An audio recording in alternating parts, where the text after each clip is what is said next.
사랑하는 시흥동산교회 성도 여러분, 좋은 아침입니다.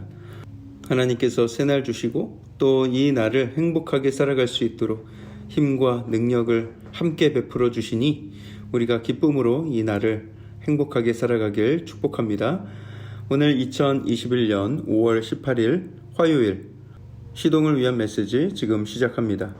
오늘 하나님께서 우리에게 주시는 말씀은 잠언 10장 1절에서 17절까지의 말씀입니다.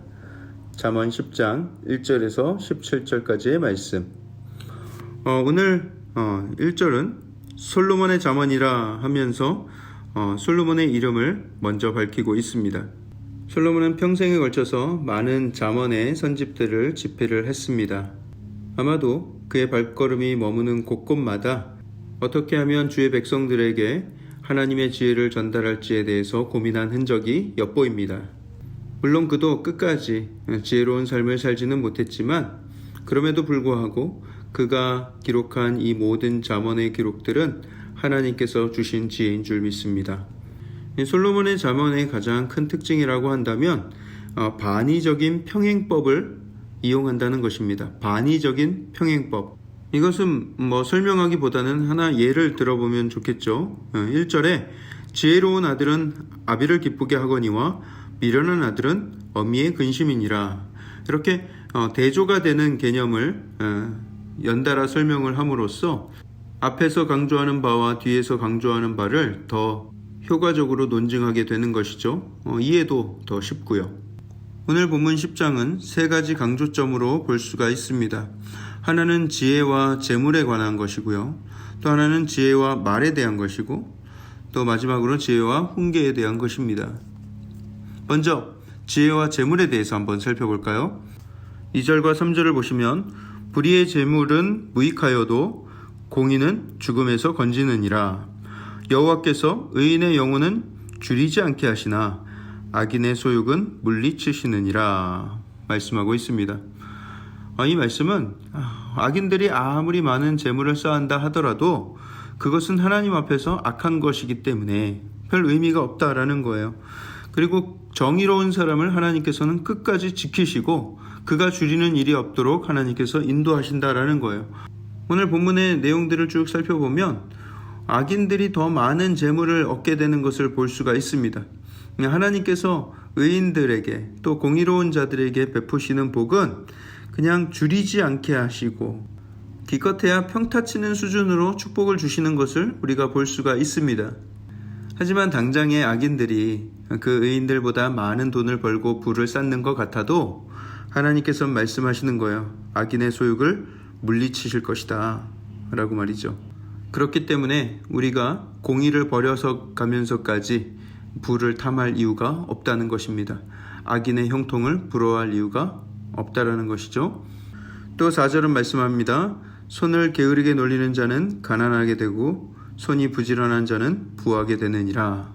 제가 어렸을 때 저희 청소년 시기 때 저희 아버지께서 제가 시골 마당에서 비질을 하는 것을 보시면서 저에게 말씀하셨어요. 야, 그렇게 했어야 되겠냐 하면서 당신께서 비질을 어떻게 하는 것인지에 대해서 직접 몸소 보여주셨어요. 잘하시더라고요.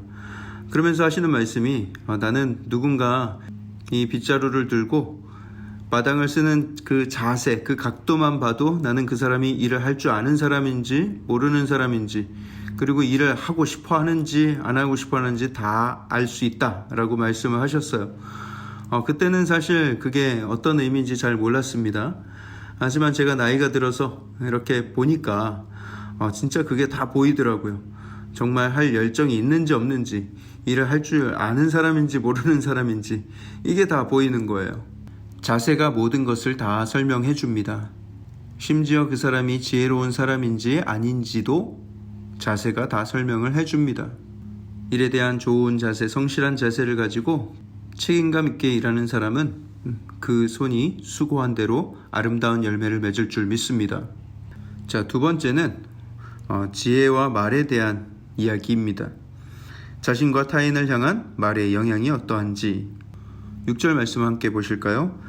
의인의 머리에는 복이 임하나 악인의 입은 독을 머금었느니라. 7절에는 의인을 기념할 때에는 칭찬하거니와 악인의 이름은 썩게 되느니라. 지금 또 계속해서 의인과 악인을 대조해가며 설명하고 있습니다. 악인의 입에는 독을 머금었다. 악인의 이름은 썩게 될 것이다. 말씀하고 있죠. 여러분, 독을 머금은 입을 보셨습니까? 어떤 이의 입술은 생명을 살리는 입술이고 어떤 이는 같은 모양의 입술을 가지고도 사람을 죽이는 데 사용합니다. 11절 말씀처럼요. 의인의 입은 생명의 샘이라도 악인의 입은 독을 머금었느니라 라고 말이죠. 여러분, 우리가 말에 대해서 이야기를 할 때 우리가 말 조심해야 되고 또 우리의 입술에 파수꾼을 세워야 되고 또 말수를 아끼면서 살아야 한다, 뭐 이런 식으로 우리가 많은 교훈을 얻었죠. 물론 다 중요합니다만 정말 중요한 것은 우리의 마음입니다. 우리의 마음에 무엇이 담겨 있느냐가 그 입술을 통해서 나가게 돼 있는 거예요. 우리의 마음에 없는 것이 밖으로 나가지 않습니다. 우리가 말 실수할 때가 있죠. 그런데 그게 정말 실수였는가, 아니면 진짜 내 마음 어디 한 구석에 자리 잡고 있던 것이 툭 튀어나갔는가를 우리가 잘 돌아볼 수가 있어야 합니다. 우리 마음에 사랑과 또 은혜가 충만하면 그런 언어가 나가게 되어 있어요. 우리 안에 있는 것이 밖으로 드러나게 되어 있습니다. 우리 안에 시기와 질투와 또 증오와 분노가 가득하면 그것이 툭 하고 입 밖으로 나가게 되는 것이죠.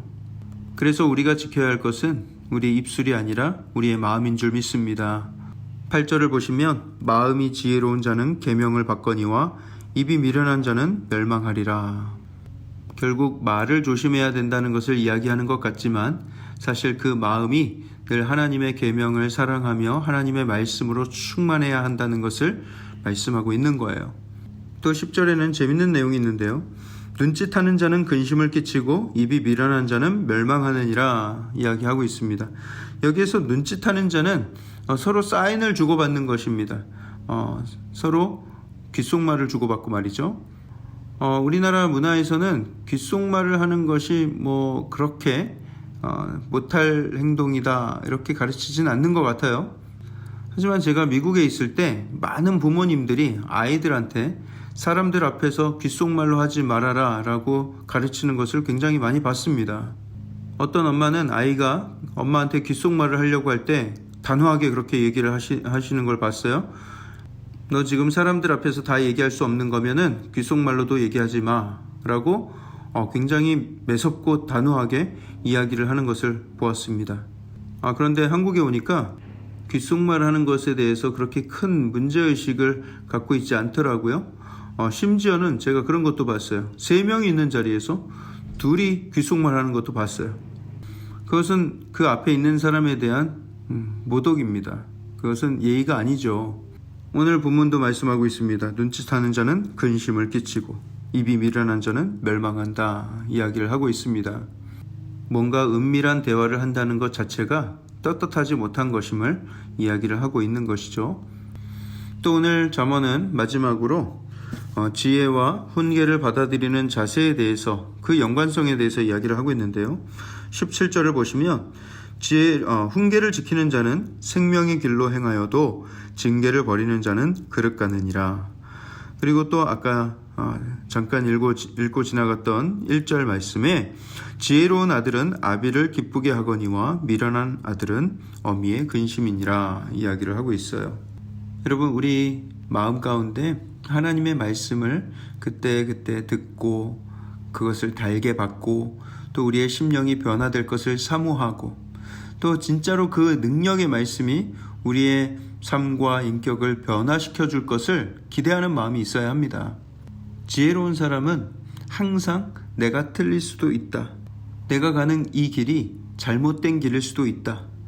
내 말이 항상 옳지 않다라는 것을 깨닫는 사람이 지혜로운 사람입니다. 그 사람들은 내가 잘못될 수도 있다는 것을 인정하기 때문에 다른 사람의 말을 경청하고 들으려고 합니다. 지혜를 구하려고 합니다.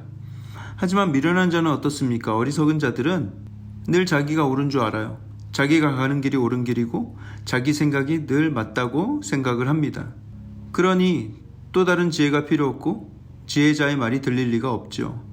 물론 그 사람이 다 틀리게 하겠습니까마는 또 다 맞기에 하겠습니까? 스스로의 연약함을 인정하고 지혜가 부족함을 인정하고 지혜자의 말에 따르는 것, 그것이 지혜의 비결입니다. 그런 겸손한 자세로 살아갈 때에 하나님께서 우리에게 큰 지혜를 베푸시고 그 길을 선한 길로 인도하여 주실 줄 믿습니다. 기도하겠습니다. 사랑의 하나님, 우리에게 지혜자 하나님 되어 주셔서 하나님의 말씀으로 우리가 언제든 지혜를 얻을 수 있도록 도와주신 것을 감사를 드립니다. 그 하나님의 말씀과 가까이 살면서도 하나님, 우리가 교만함으로 또 우리의 완악함으로 하나님의 말씀을 듣기에 게으른 삶을 살지는 않았는지요. 하나님, 우리 스스로를 돌아봅니다. 이제는 하나님께 늘 지혜를 구하며 겸손한 마음으로 하나님을 찾으며 하나님만을 경외하며 살아갈 때에 하나님께서 내 길을 곧게 인도하실 줄 믿습니다. 오늘 하루가 그런 지혜로운 날이 되게 하시고 내 입술에 파수꾼을 세우는 것도 중요하지만 내 마음에 하나님의 마음으로 하나님의 사랑과 긍휼과 자비로 하나님의 지혜로 충만한 삶을 살아갈 때 내 입술에도 그런 선한 것들이 나오게 될 줄 믿습니다. 주님, 나를 지켜 주시옵소서. 내 마음을 하나님의 마음으로 풍성케 하여 주시옵소서. 이 모든 말씀을 살아계신 예수 그리스도 이름으로 감사하며 기도합니다. 아멘.